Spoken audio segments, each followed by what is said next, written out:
instalasi di rumah sakit jiwa Menur. Sebenarnya kita sudah berdiri sejak lama, tahun 2002 itu kami sudah ada main. Jadi termasuk kegiatan pionir yang ada di rumah sakit jiwa.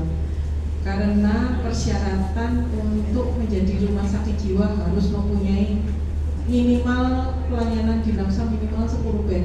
Jadi minimal 10% total bed rumah sakit adalah pelayanan khusus untuk pelayanan dinam samping.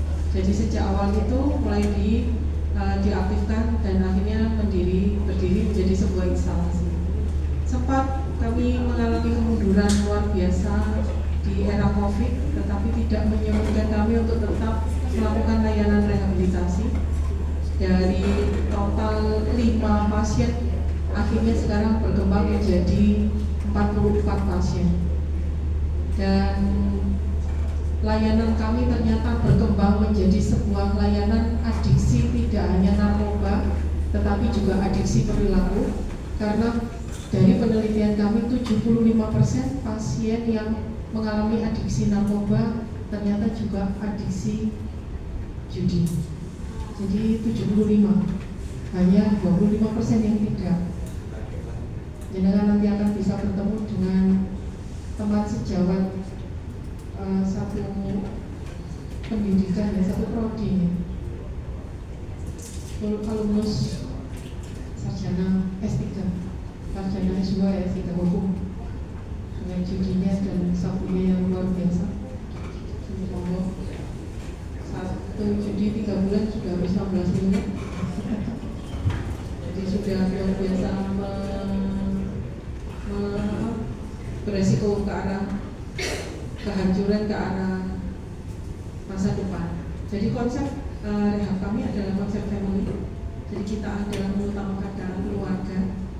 Jangan nanti akan melihat konsep rumah kami itu benar-benar gak kayak rumah sakit, tapi rumah. Jadi nanti akan bisa melihat, dan karena mereka menggunakan itu karena basicnya jauh dari keluarga. Jadi kami mengembalikan fungsi keluarga melalui rehabilitasi.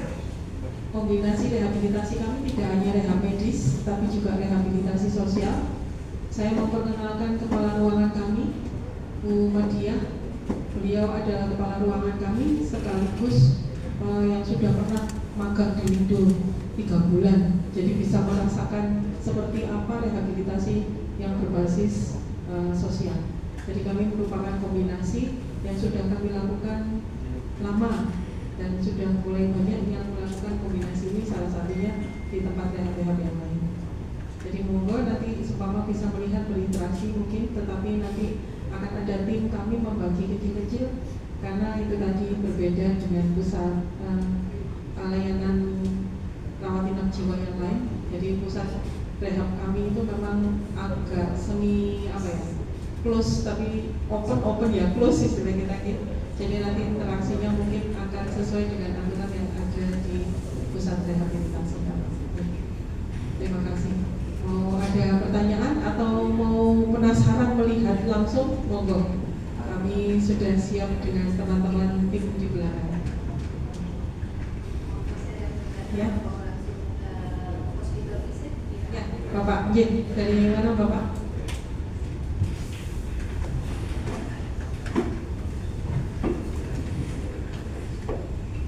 Terima kasih Bu. Assalamualaikum warahmatullahi wabarakatuh.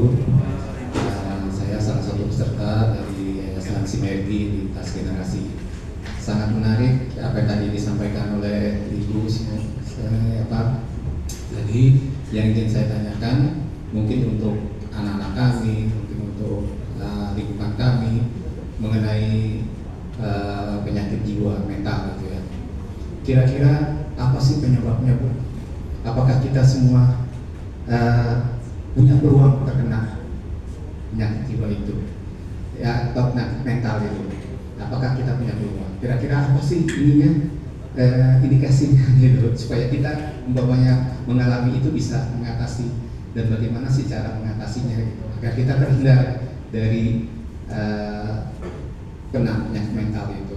Bahkan mungkin kita bisa menolong saudara kita atau tetangga kita yang mengalami indikasi-indikasi seperti itu. Terima kasih. Assalamualaikum warahmatullahi wabarakatuh. Terima kasih Bapak atas pertanyaannya, sangat luas. Kita memang setiap hari bergumul dengan stres. Tidak ada yang tidak stres.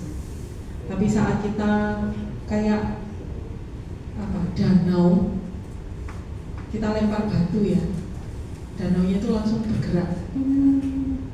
Tetapi secara keseimbangan alam, danau yang bergerak itu nanti akan mereda. Batu yang kita lempar itu adalah stresor. Danau itu kita.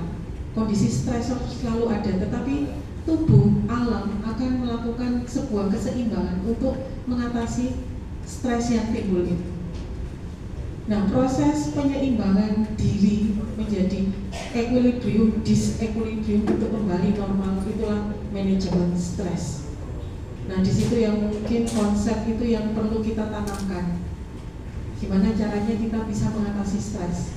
Stres berbasis dengan emosi kita, cara mengatasi emosi kita saat stres, atau solusi berbasis stresnya itu sendiri. Kita mengatasi masalah yang kita alami.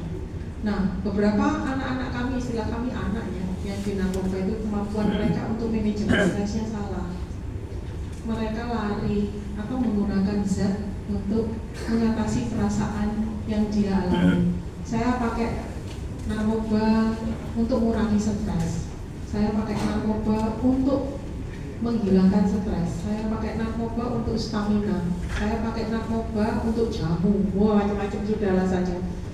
Penyalahgunaan istilah kita gitu, dengan resiko ketergantungan mulai ringan sampai yang berat, disertai dengan gangguan perilaku yang lain, salah satunya juga penggunaan adiksi perilaku yang lain.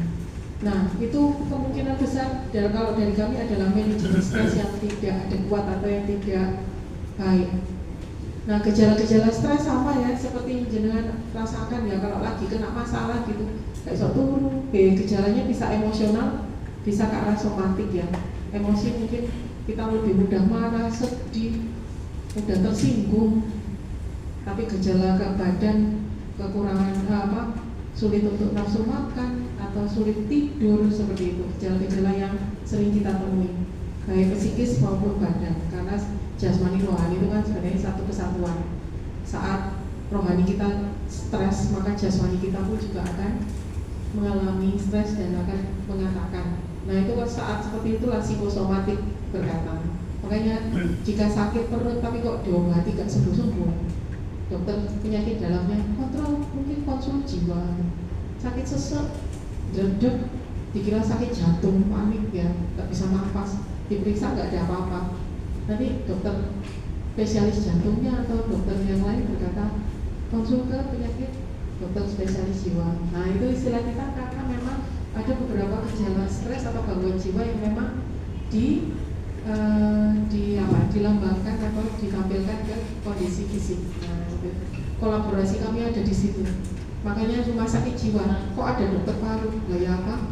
Pasien paru kami juga bisa beresiko sakit jiwa, atau pasien jiwa kami beresiko mengalami kondisi itu. Karena ada pasien kami yang menderita sakit jiwa, kemampuan mereka untuk memelihara diri sangat rendah.